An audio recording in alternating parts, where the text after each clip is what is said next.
Healthy Drummer community, welcome. Today we have 5 new exercises for this month. I'd encourage you to do these either once or twice a week at the introductory end, or if you're feeling pretty advanced, you can do these every other day. Please let me know if you have any questions about how this fits in with your current exercise routine, but this full body routine will cover everything you need for this month to have a healthy body and drum forever. What we're going to be doing is, if you've ever exercised, you will know that there is a set and rep scheme typically, the number of times you perform an exercise, and the number of clusters you do those groups. So we might do 3 sets of 10, 3 groupings of 10 repetitions. But what we often neglect is, in most exercise routines, there's a rest period where you're sitting around for 30 seconds, 45 or 60 seconds. For us, we are going to do a drum-specific exercise so that way you can work on a drumming thing in the gym during your rest periods that's low from a cardiovascular, anaerobic, and aerobic perspective. So those exercises are extremely simple. What we're going to do is we're going to take our hands, we're going to place them on our thighs, and you've done this in every gym class, at least the first one. We're going to alternate in between each set, where when we perform an exercise and we're in our rest periods, we're going to do palm down taps. We can do it with the metronome or not, but pick a tempo you're comfortable with and hit your legs consistently.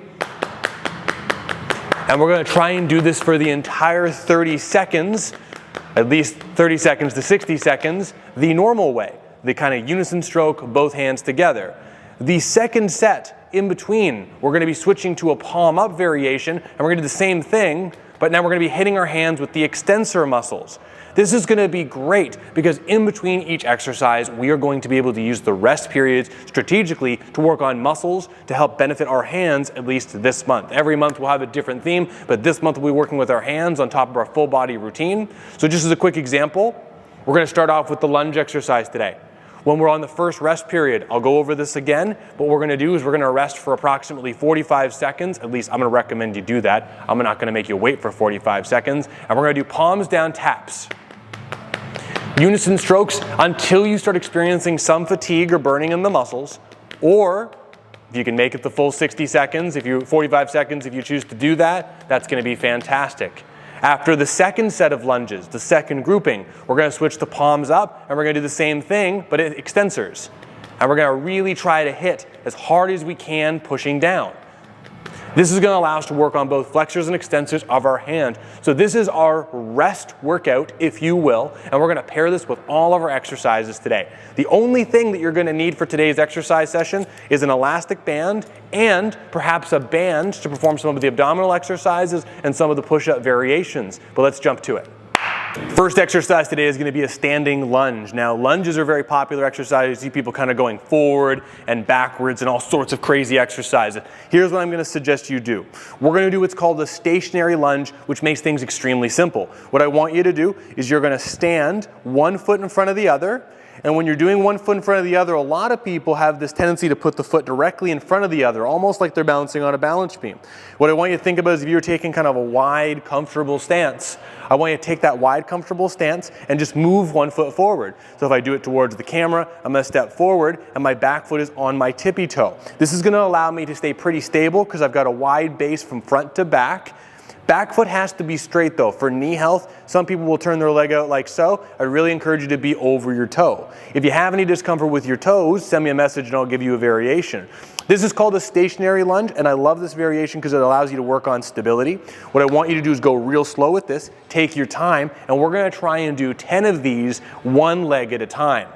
When you do this, 2 things to consider. Front leg, keep your knee over your foot. Don't let your knee go in or out. Really keep the knee over the foot, pushing the knee forward and coming back nice and slow. For today, as an introductory version, if this is already hard for you, I want you to try and keep your weight distribution 50% on the front leg and 50% on your toes. Now, if you're someone you're doing this and you're like, hey, this is actually pretty simple for me, a really easy way to progress this is take your body weight and make your front leg weigh more. So for me, at my strength level, to make it harder, I would shift all my body weight on my front leg to make it as heavy as I possibly can, calling it 90% of my body weight, and my back foot is just acting like a balance beam or a rudder to keep me stable. After we perform 10 of these on one leg, you can switch to the other side, maintain that same width, get your big toe on the back foot straight in line with your heel and your knee, same thing. The only thing I'd ask you to consider is make sure if you put your weight distribution 50-50, like I mentioned, or like I said for me, 90-10, that you're really conscious of doing the exact same thing on both sides. So we're gonna do 3 sets of 10 of this today. With this, when you're going, really think about keeping your leg muscles really firm. We're using so many big thigh muscles that are very, very strong. I don't want you to think, hey, am I working on quads or hamstrings or glutes right now? All of it is in play. What I do want you to think about is if you grabbed your entire thigh, make your full thigh, the front and the back, as full and as firm as you can. Whatever tension you feel when you go down, try to keep it tight when you're coming up and down. This exercise does involve the knees, which is a problem area for some people. 2 things. 1, go slow. Take your time coming down, full stop at the bottom, back up, full stop at the top. The more methodical we can be with our motions, the better. Second, if this is very advanced for you, if you come down, it starts to get difficult here, just go to that depth and then come back up nice and slow. Don't worry about pushing the depth. So for beginner exercisers, if you're brand new, focus on whatever feels good. As soon as it starts to feel a little tight, stop there, come back. I've made the recommendation of doing 3 to 10, but if you get to 5 and you're tired, that's okay. As I mentioned in the introduction with this, what we're gonna do is after we do 3 sets of 10, or however many you did, we're gonna do our hand exercise. And so the hand exercise, what I'm gonna do is I'm gonna just watch my little timer over my shoulder here, and we're gonna set it for 30 seconds. And what I want you to do is we're gonna take your hands, we're gonna place them on your thigh, I'm gonna watch for 30 seconds. And now I typically do this with a metronome, but for you and I, we're gonna freestyle together, and we're gonna do 30 seconds of hand slaps right after this. So I've done the lunges, now I'm resting, waiting for my heart rate to come down, but to keep working on my hands, I'm gonna watch the timer, and here we go. And I'm doing flat flams or unison strokes. And when I'm doing this, as you can see, I'm keeping my elbows in real tight and really focusing on just feeling the muscles. Hand exercises are commonly done like grip strength exercises, bicep exercises. We'll be doing some of those.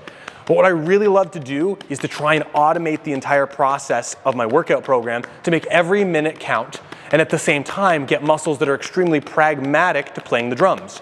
Here, the extensor muscles and the flexor muscles are both working. And allowing me to get a little bit of a burner or fatigue in this area and allow me to work it out just a little.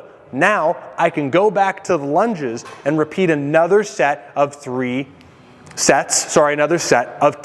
Now for me, like I mentioned, this is not that difficult of an exercise, so I'm putting my 90% weight distribution over my front leg, and I'm gonna do 10 on this leg. Fast forward, 90% on the front leg for me, 10 on this leg. And then after, I'm gonna do another 30-second hand exercise. But when I do this next one, I'm actually gonna do it with my palms up. So we're gonna be continuing this theme. I'm gonna call it thigh slaps, palms up, thigh slaps, palms down. But now, if I'm watching the clock again, I'm gonna do the exact same thing. Here we go. Now you gotta go slower with this one. And when I'm doing this, I'm trying to hit my fingertips on my thighs as best as I can, but keep my elbows in real close. This one will get tired a lot faster. Like even for me, I've done this one before. When I get to about 20 seconds, it gets really tired. What I'd encourage you to do, if you can hear my hands, really focus on trying to get a solid percussive sound between your hand and your leg. Ooh, there we go.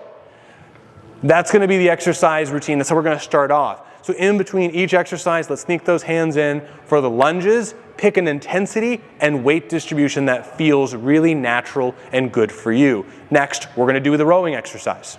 So for the rowing exercise, all I've done is I've taken my elastic band and I've wrapped it around something sturdy. You can do this on a door handle to a door that's closing shut. You can throw it around a beam in your house. I mean, many of you will have something sturdy and strong. Right now I'm using a squat rack in my gym because I have that accessible to me. I'm using a medium heavy band. Now, as far as the motion goes, what we're gonna be doing is you're gonna keep your arm out in front of you, like if I was facing the camera, and you're gonna pull your elbow right to the side of your body. And what I want you thinking about with this is that both hands are gonna be really staying close to your body. I want you to avoid doing this, and I want you to avoid shoving your shoulder blade back.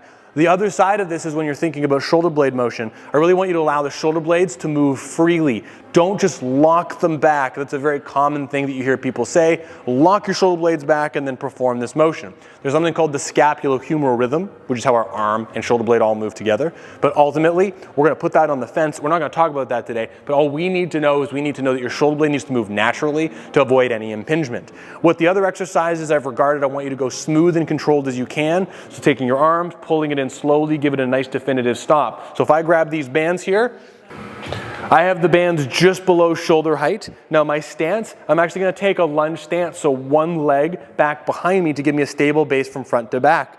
You can do a symmetrical stance with both feet together, but the tendency you could fall forward. So we'll do a lunge stance and we'll alternate this. Now elbows in nice and tight. I'm going to drag this back nice and slow, squeezing my shoulder blades back as tight as I can, give it a nice definitive hold, and then reach out nice and slow. Given the elastic band resistance, what's going to happen is the resistance is going to be mostly at the back. So once I get back here, I'm not going to just stop when it gets a little difficult. For me personally, I'm going to try and push back as far as I can. For this exercise, I want you to try and do 3 sets of 15 with this. But again, like I mentioned, if you start to get tired, we'll stop right away. Let the shoulder blade open up right away. Control it back nice and slow. Definitive stop at the back, squeezing, and then back out nice and slow. Again, like I've said with prior exercises, when you're doing this, give this a nice definitive stop. When you finish, I want you to go back to the hand exercise, if you're on the flexors or the extensors. We're going to do the rest period with the hand taps. Go nice and slow with this. The last thing I would throw out there is when you do the lunge stance, on the second set, switch which foot is in front. This actually turns into a small foot challenge, which is great because it's actually helped our bass drum playing, but stay in control, have some fun, and focus on really feeling the muscles. As this starts to feel more advanced, you're going to feel all these big muscles like latissimus dorsi, teres major, and everything that's on the back side of the shoulder, which is great. Focus on squeezing those, keeping those nice and firm, and go a nice controlled tempo. Not too fast. More on that in the future. Next exercise we're doing is push-ups. Now, push-ups are a very common exercise. There are 2 things I really want you to consider. 1, we're going to focus on keeping your elbows in. This is often associated with the tricep variation of a push-up, but I promise you it is not. From a muscular recruitment perspective, you're getting way more chest muscle with a narrow elbow in position. Way more benefit here. And second, we're reducing a lot of risk on the shoulder. The second thing I want you to consider, the number of people of all ages I've seen with shoulder injuries is bonkers. Way more than I'd like to see. So what I want you to do is think about elbows in and don't go too deep. Don't worry about the depth, just go to where you feel comfortable. Now I'm going to show 2 variations of this. One is the kind of normal variation that you can do, and I'll show you how to protect your wrists when you're doing this. And then I'll show you a second variation on a chair for someone who's a little bit less confident. Now you can do this on any elevated surface. I think what's important to recognize is that if I'm standing and I do a push-up, there's almost no resistance because there's no resistance from front to back. When I get down to a push-up position and I get down to this position here, as you can see here, my body is as long as it possibly can be when I do a push-up. Now for me personally, from drumming, my wrists, I can get uncomfortable wrists from doing push-ups because when you do a push-up, it actually pushes your hand all the way to a 90-degree angle. For some of you, this might not be an issue. But if you ever feel tight wrists, what I'd suggest you do is this is an exercise mat. You can just take a towel. This exercise mat is actually elevated by about 1 inch, and since my wrists can only extend back to about 75 degrees, what I'm doing is I'm putting my palm on the edge of the pad to decrease how much wrist extension I'm in, and then doing the push-up. Now the motion that I'm doing is, like I mentioned a moment ago, is elbows in nice and tight to my body and back out nice and slow. Same rule with the rowing exercise, keeping those elbows in tight and really focus on a nice controlled motion up and down. This is an exercise a lot of people go pretty quick with, but I'll tell you, if you go slow with it, it can be pretty powerful. Elbows in, full stop, back up nice and slow. Focus on control with this exercise as best as you can, and really focus on having a lot of strength when you're doing this. Now, same rules, I want you to try and do between 10 and 15 with this, and this depends on your conditioning level. But when you're doing this, I want you to think 3 seconds down, 3 seconds up. 3 seconds down, 3 seconds up. Now, if you're trying to do this and you're like, holy Toledo, that is very difficult, that's okay. We're going to do a chair variation in the exact same sense. So what I have here is this is just a standard office chair with arms. And what this is going to do is when I'm laying, like I mentioned, and I'm parallel to the ground, I'm as heavy as I can get. When I get onto this bench, if I actually hold myself kind of in a similar position, my body's at about a 45-degree angle. So this means that my resistance, because of the length of my body, decreases. So I'm going to do the exact same thing. Elbows down, full stop, and then back up. Like I've said with the lunge exercise, if you don't like how this feels or it gets really tight, just go to where you feel comfortable, full stop, and back up. It's important that as we're going through this, we learn how to listen to our body through this, because the more we can listen to our body, the more benefit we're going to get. Just like with the other exercises, in between your set, what I want you to do is make sure we're doing our hand slapping exercise as a rest. And I'd say try and do it for 30 to 45 seconds. But with the push-ups, let's aim for 10 to 15. Take your time with it. Don't push it too hard. And if you feel good, you can challenge it, but make sure your shoulders feel really good. If the next day you're feeling some discomfort in your shoulder and you're like, I don't like how this feels, this doesn't feel like workout soreness, that's okay. Take your time with it, and what I want you to do is the next time you do the push-up, decrease your depth or send me a message and we'll figure it out. So the next exercise we're going to do, the next two, are actually core exercises, both done down on the mat. Now, both of these exercises have tremendous power to help your bass drum playing. The first exercise is a version of a crunch. Now, some people hate crunches, and that's okay. This version of a crunch is actually one of my favorites. It's kind of more of a back-conserving version of a crunch called the reverse crunch. And there's two ways we can go about doing this. One is kind of like an introductory version, and second is a much more advanced version. So what I want you to do for this exercise is you're going to lay down on something comfortable. You're going to place your feet kind of flat on the ground, so your knees are at around a 90-degree angle, not too tight, not too straight. What I want you to do is see with your knees spaced apart, and think about, you usually have a bass drum between your legs, so we want to have that space there. What I want you to do with your hands flat on the ground is pull your knees up towards your chest until things get a little tight, come back down, and hover above the ground. Now for you, if that's already pretty difficult, that's okay. Let's actually switch, and we'll do one leg at a time, just so you can get control of this. This does involve lower abdominals and hip flexors, so again, very good for bass drum development. For the two-legged version, we're going to go up nice and slow, and as you feel comfortable, really focus on keeping your stomach tight and engaged the entire time. Now, if you're feeling like, hey, this is actually really easy, Brandon, how can I take this to the next level? When you get to the top, actually allow your bum to roll up a little bit to go into a bit more spinal flexion. So the advanced version is knees up, roll your bum towards your belly button, hold, back down nice and slow, and take your time. I want you to try and do 3 sets of 10 of this. If I repeat that a few times, nice and slow, curl that up, full stop, back down nice and slow, keeping my feet and knees apart. You might be asking, why are we keeping our knees apart? Again, I want you to think that when we're doing this, we're trying to consider the muscle we're going to be using when we're playing a drum set, and we're usually going to have a snare drum between our legs. So it's better to get used to having our legs splayed apart and build those muscles more than anything. Just like with this one, what I can do very easily is while I'm resting, I can go back to my hand exercise this month. Or, good. And just quickly, thinking about this, if those exercises are already pretty difficult for you, you can do, if let's say we do a 60-second rest, we can do 30 seconds like this, 30 seconds like this. The last exercise we're going to be going over today, and core exercise number 2, is something for your lower back, and it's going to look a little misleading. It's actually going to come across like we're actually doing something for your glutes, and truthfully, we sort of are. But what we're going to do is I'm going to have you lay on your stomach, and we're going to do a single leg lift. Now again, if this is very easy for you, I'll show you a much harder version of it quickly if you want. But what I want you to do is you're going to lay on your stomach or where you feel comfortable. From your stomach, what I want you to do is, and I'm going to stay up just so the microphone doesn't get muffled, but I want you to put your head down to wherever's comfortable. What I want you to do is you're going to take one leg, lift it up as high as you can, and then when you're in this position, keep trying to lift your leg up higher and higher. This is actually going to turn into a little bit of trunk rotation. So we're going to go leg up, lift up, and stretch up and hold that for 1, 2, and then come back down. We're going to try and repeat this 10 to 15 times on each leg. 1, 2, and really focus on the squeezing. Now, if your back starts to get some impingement, you can do the same thing with the knee bent and just go to where it happens. Where your leg feels comfortable before the impingement happens. Go nice and slow.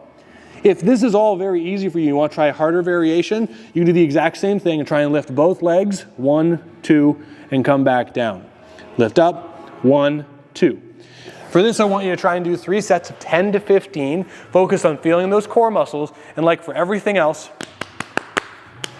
let's use those rest periods wisely. But for this month, that's how we're going to get started. Those are 5 exercises and 2 hands exercises for your drumming and your rest periods. Get those started, and please let me know if you got any questions. Let's figure it out together, and stronger drummers play longer.